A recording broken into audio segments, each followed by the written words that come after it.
This video is going to be about protein folding and protein denaturation. So in the last video, we talked about the 4 levels of protein structure. So now we're going to look at how these different levels of protein structure are actually achieved, and then what can happen to a protein if its environmental conditions change. So let's say we have this unfolded polypeptide that we just made on the ribosome. So right now this only has primary structure, because primary structure is just a sequence of amino acids. So how are we going to get this into a fully folded and functional protein? So one way we can do this is with the help of something called a chaperone protein or a chaperonin. And so chaperonins, their main job is to assist in the proper folding of other proteins. And chaperonins are proteins themselves as well. And so what will happen is the unfolded polypeptide will enter the chaperonin, and then inside the chaperonin, it maintains a hydrophilic environment that's really conducive to protein folding.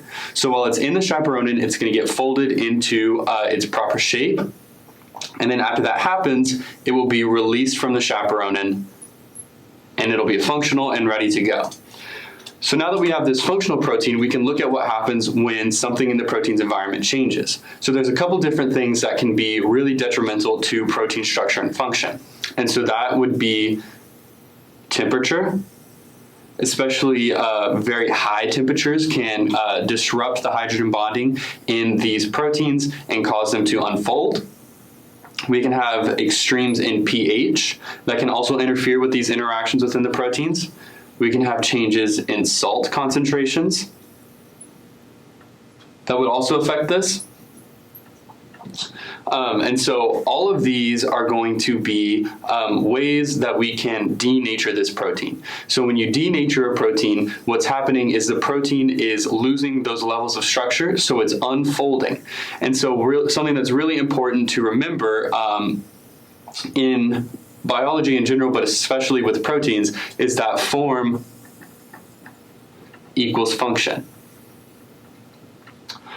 So when we denature this protein, it loses its form, so it's not able to function anymore.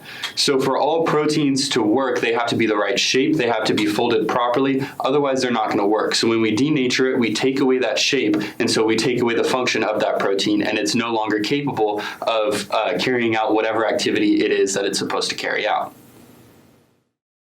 I hope you found this video really helpful. The concepts and information presented in these videos will be true regardless of what biology course you're taking.